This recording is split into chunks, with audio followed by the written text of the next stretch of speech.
Hi, welcome back to PC Builder. I'm Jason. This is our Q&A series where you ask the questions and we provide the answers. And man, do we have some crazy questions for 2023, especially about the GPU market. What else? Where are GPU prices going in the new year? And what GPUs is NVIDIA and AMD going to be looking to launch in the first half of 2023? Of course, we've also got great questions about coming CPUs, DDR5 prices, are they ever going to come down to a price that makes sense over DDR4, and tons of other PC building questions. Are you okay back there? Remember, if you get value out of the video, give it a like because it makes a huge difference for the channel. And of course, subscribe and click that bell icon. That way you get notified when we release cool content.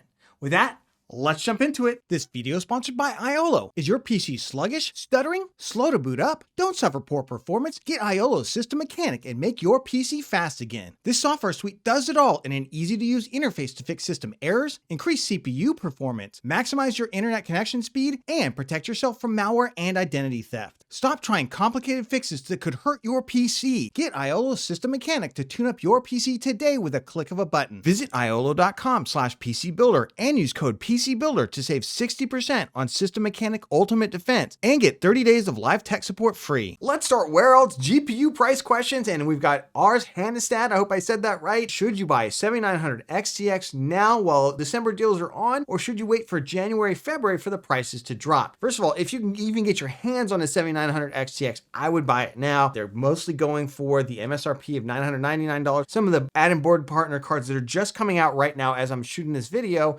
they're a little bit more expensive, but honestly, not that expensive. There are some cards that are more than 4080. I wouldn't buy those super high-end cards.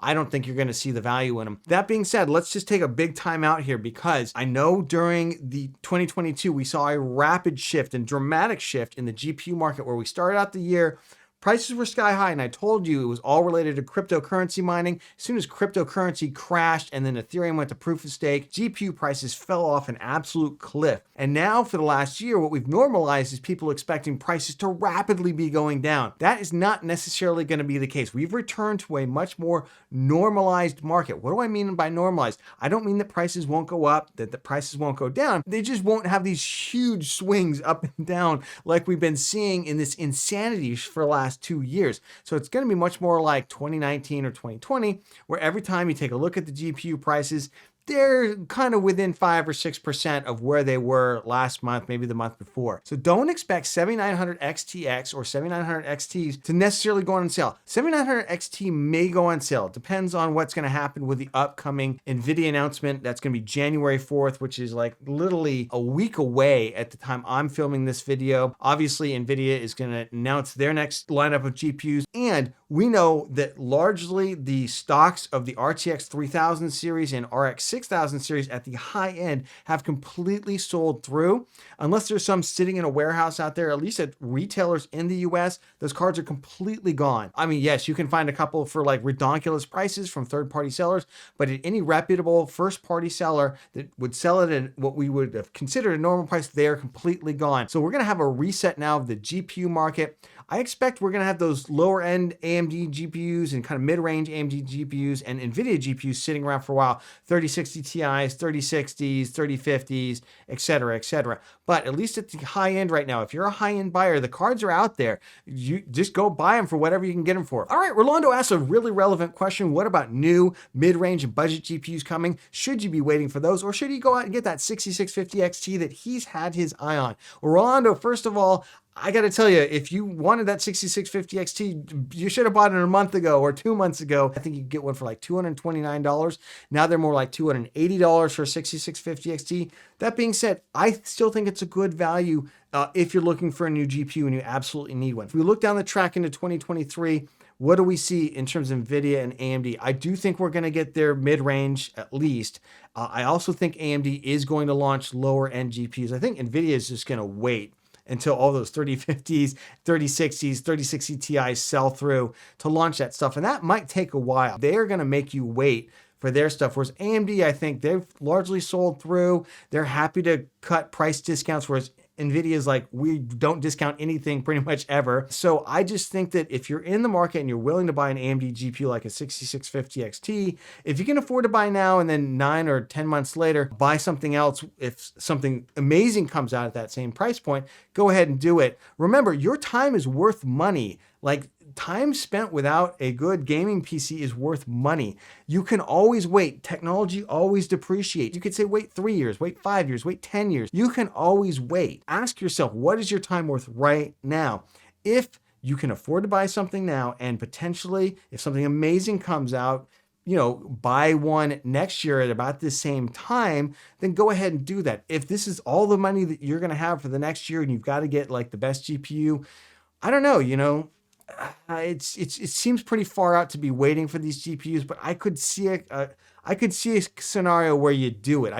I'm not a big fan of it because remember, all technology does depreciate. Got a lot of questions about the used GPU market as well, including Mal G, who says, I don't feel like the huge flood of used GPUs is coming anytime soon. They've been monitoring prices like a hawk and they haven't found much. Is there a reason for that? Let's take that one first, and then we'll get into whether or not you should actually buy a used GPU, which is a question on a lot of people's minds right now. Mal, I will tell you, I'm one of the people out there who was saying when cryptocurrency moved to proof of stake, when Ethereum moved to proof of stake, when cryptocurrency crashed and it was no longer mineable, we'd see this huge flood of used GPUs hit the market.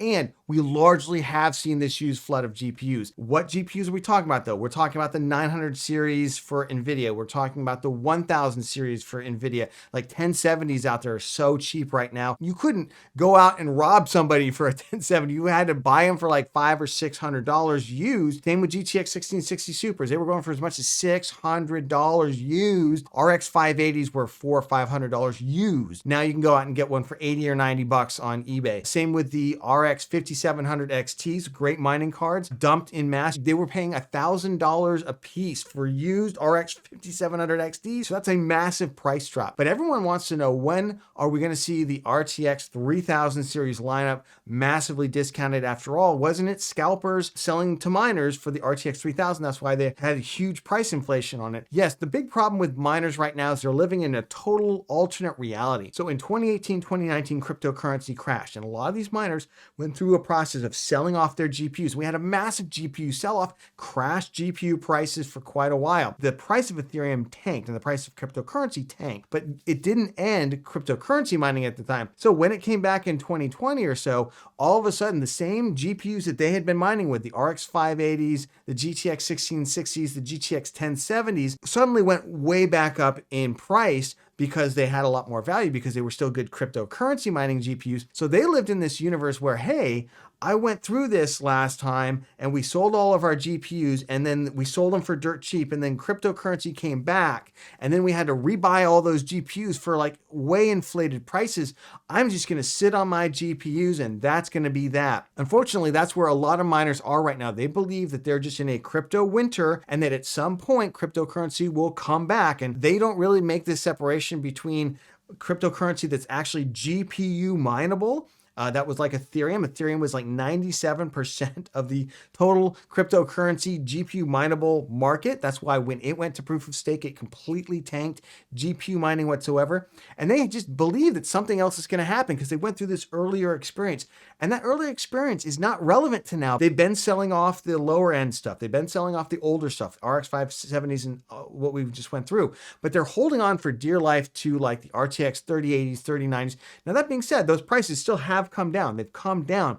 They just haven't come down to the extent we would hope. The reason it's not going to come back is that any new GPU coin that comes out, even if it were to take off, it's not going to be mineable. They're going to start off with proof of stake. There's too many energy concerns, too many security concerns and others to make it a proof of work coin that you can GPU mine. So it's essentially like blacksmiths hoping that one day that the horse and buggy is going to come back when the automobile was here and here to stay, and those blacksmiths are just going to be out of a job. We got a number of questions from folks like Agent John Taylor, El Harico, and others asking essentially the same question. Should they be looking to buy a used GPU? Should that be something that they should consider? What about the fact that some of these GPUs have been mined on? Does that reduce their useful lifespan? So let's take these in parts. Number one, there is obviously always some risk when you buy anything used from somebody, that there is some hidden damage on that item that you don't know about. Even if you look at it and it looks fine, of course, there's always that risk. To me, the way to mitigate that risk is you always buy from a reputable third-party exchange like eBay, for instance. Let's also take on whether or not GPU mining has reduced the useful lifespan of these cards. Possibly, but these cards are designed to last literally 15, 20 plus years. The things that are going to break on the cards are most likely the fans. The fans will go first, and replacing fans, not really that hard. The other thing you're going to want to do is every, probably 6 years or so at least, I would crack open the GPU, take the cooler off, clean off the old thermal paste off the cooler and off the die carefully with isopropyl alcohol, and I would just go ahead and repaste the card, put it back together. The reality is that most miners actually undervolted their cards, so even if they were running 24/7, they were undervolting them. And again, numerous outlets, Linus and others, have tested this over and over and over again. We take a used mining card and they compare it to a relatively new GPU of the same class, and they plug them in, and there's no difference whatsoever. But you have to determine whether or not you have the risk tolerance for that, because I'm not going to say that there's zero risk to it. There's always risk, but it's just like going to a garage sale and buying something. If you can get an RX 580 for $80, that's not much of a risk if it's going to give you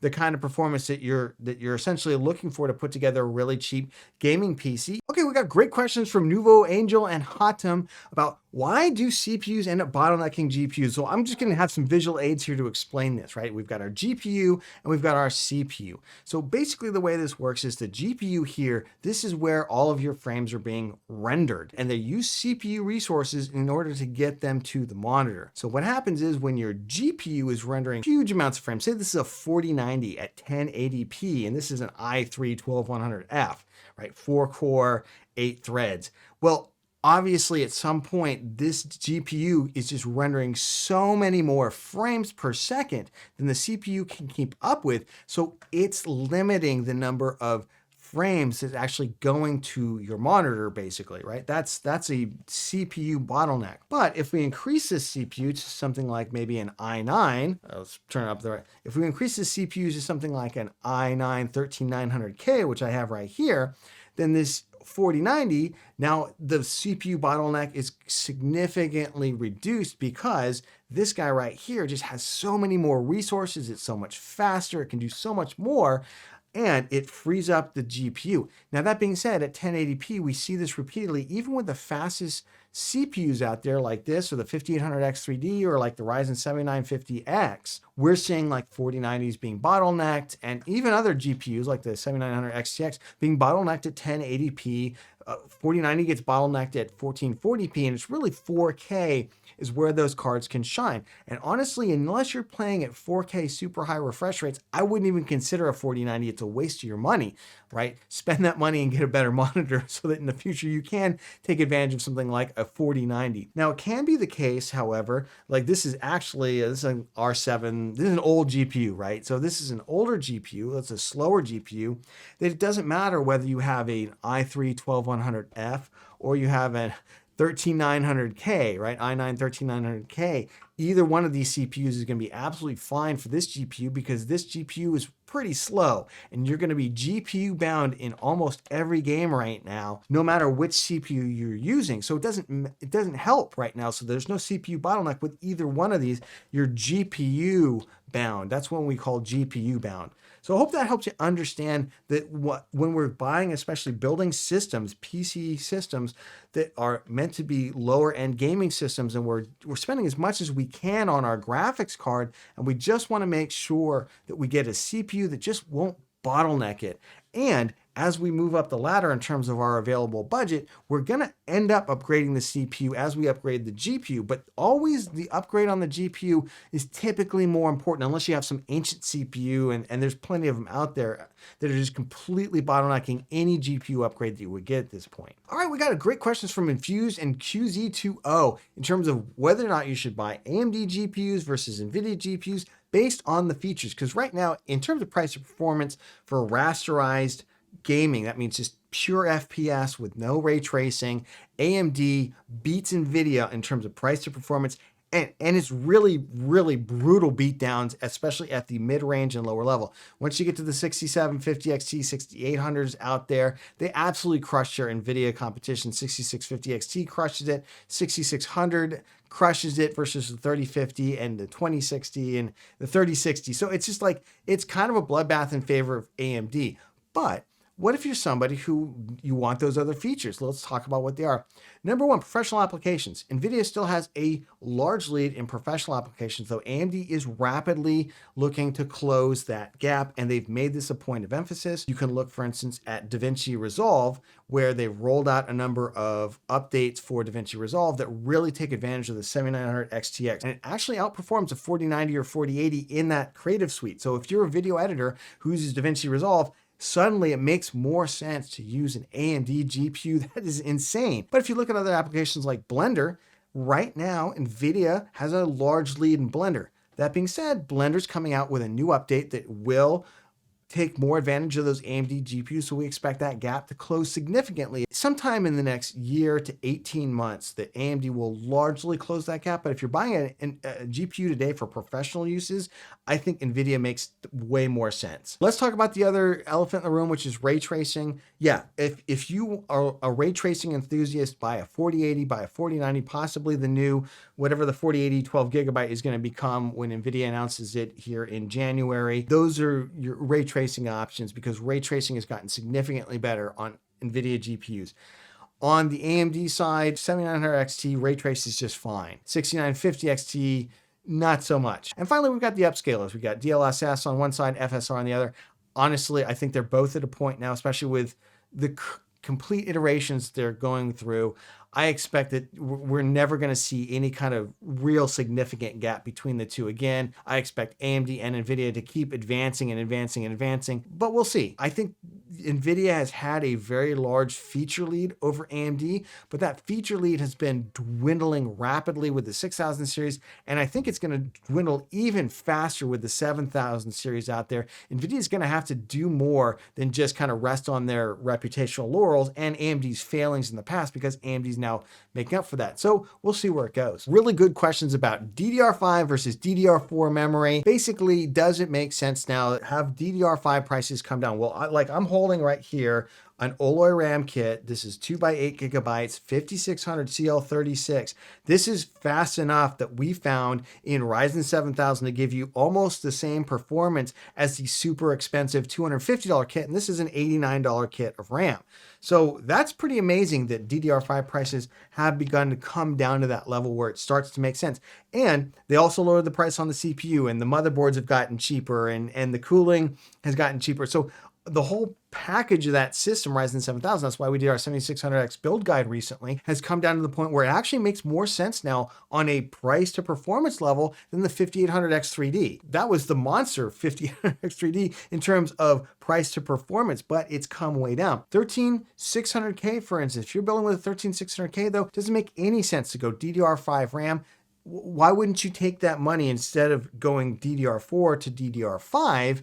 Why wouldn't you take that money and get a 13700K? Why wouldn't you take that money instead of buying a 7900 XT graphic card, go out and get a 7900 XTX? There's other buckets to put that additional money in that give you way more performance than going from DDR4 to DDR5. Now, once you build like a 13900K and RTX 4090, yeah, of course, buy the fastest DDR5 memory you can get. That makes a lot of sense. Let's also talk about future proofing, because I think a lot of people, and I keep seeing this argument made by, tech folks too, that, oh, you should go out and buy DDR5 RAM because you're future proofing. You'll be able to take this to future. No, you won't.